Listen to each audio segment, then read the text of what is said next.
Hello guys, good morning. Welcome to Kuya Lance TV. Ngayon nandito tayo ngayon sa Batangas City. Yung magpusto na tayo. Naputulan siya ng crankshaft private bolt. Ang nasira ngayon. Subukan nating ayusin yung magagawa natin. Sana guys matapos tayo ng maaga para makabalik tayo ng Maynila. Saka guys, samahan nyo ako kung paano natin trabahoin. Ito guys, nakapatong na yung transmission. May bago din silang flywheel. Ang unit ito ay CNC unit. Ayan siya. Ito guys, yung sira nito guys, oh. Nabunot na ito, pero ito yung kailangan matanggal natin ito yung broken bolt. Ayan, sinubukan na to ng ibang gumawa. Kung hindi nila natin natanggal. So susubukan natin to guys kung paano natin matanggal. Ayan, yan. Diyan tayo expert kaya na-hire tayo dito sa project na ito. Yung tatlong broken bolt yan, nabunot na natin. Mahirap talaga kasi unang gumawa nito guys. Yung paghinang niya, tinamaan yung gilid ng thread, di kayo di mabunot-bunot. Ito na yung nabunot natin guys. Oh. Ayan, nabunot natin.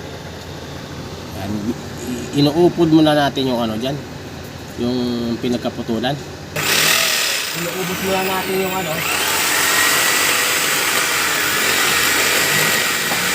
gumamit na ng carbide stone para maubos natin. Hindi natatabla ng drill bit ito. Yung drill bit ko dumudulas lang, kaya gumamit din ng special carbide stone bago natin dukutin ng welding uli yan.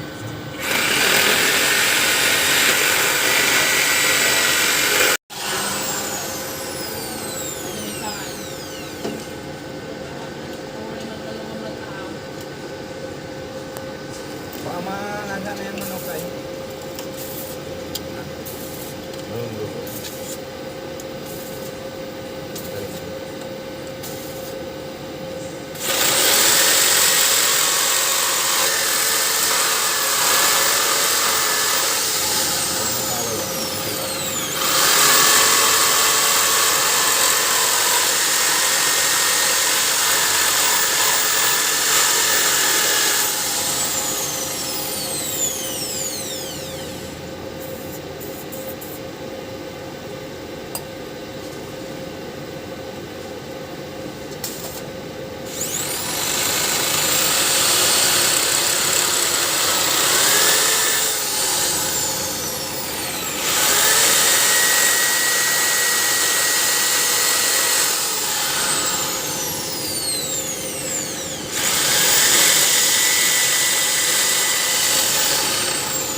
Tanggalan natin itong dalawang bolt. Ito, yung kanina pinakita natin putol. Yung gumawa ng una yan guys, tinamaan nyo yung thread, yung daanan ng bolt. Ito kasatunayan, ito yung natanggal nating dalawang bolt. Ito, yung broken bolt, nakuha na natin yung dalawa, nabuno. Ito, nalusaw na rin natin to sa carbide stone. Dudukutin natin dito guys, sa welding rod. Gumagamit ako ng 332nd.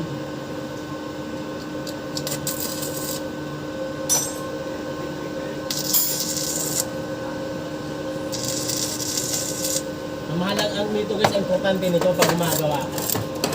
Huwag mong madaliin. Ayan, ito, nag-ispat ka ng dalawang ispat, linis. Para hindi ka masabitan doon sa iwas matamaan yung gilid ng pagdadaanan ng bolt.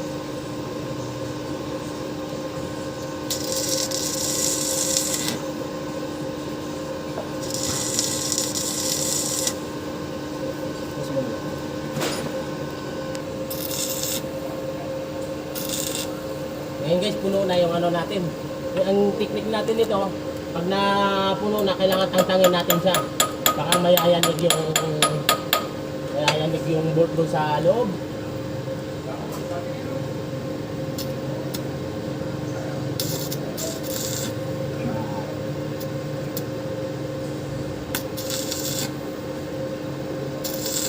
mahirap talaga sa pagbukod nito guys.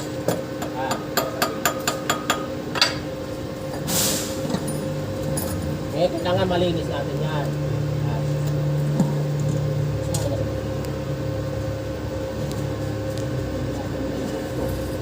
Ilaglag. Igaw. Ilalagay na natin yung ano niya, pinaka pang ano handle niya, baka ano natin yan.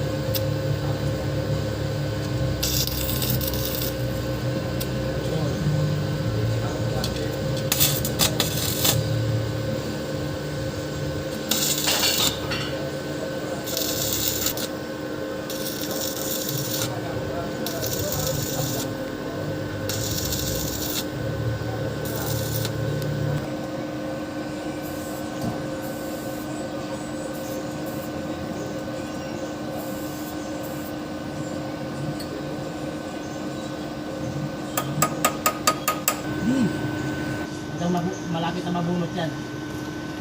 So, bubunot na natin yung ano, pangatlong broken bolt. Ganyan talaga, kailangan matyaga ka dito sa trabaho. Tyagaan, bawal mainit dito sa ganito, sa lakang ng ganitong trabaho. Ayan.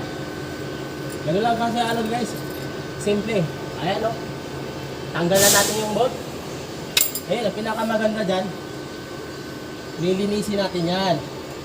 Nililinisin na natin guys yung ano, butas. Ayan. Pakang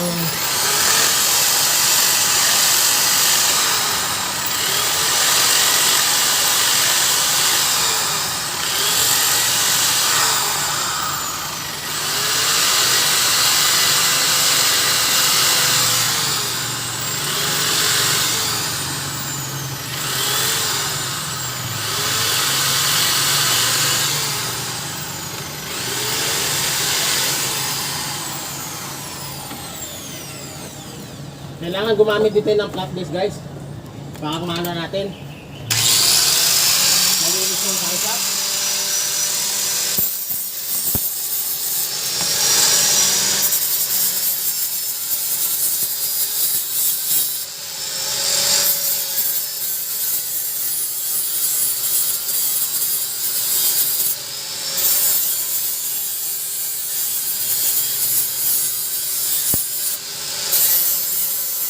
Ito pala yung bawal nito to ah.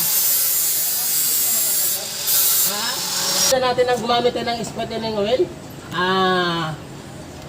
Baka matanggal niya yung ano, kalawang. Gumagamit ka ba ng high pressure ano?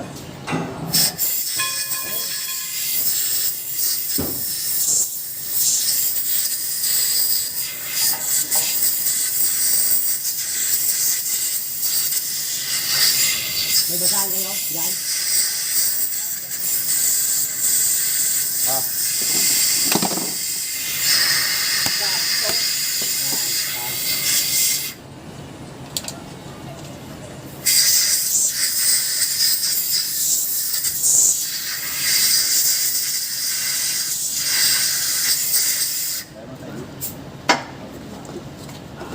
Yo.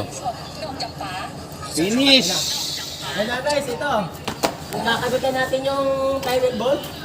Ayan. Ayan o. Medyo magalit talaga siya. Dahil flywheel bolt yan, bawal ang malambot dyan. Malambot dyan. Ayan o. Ganun lang kadali siya guys. Kaya ano. Ganun ka-basic yung paggawa ng ano.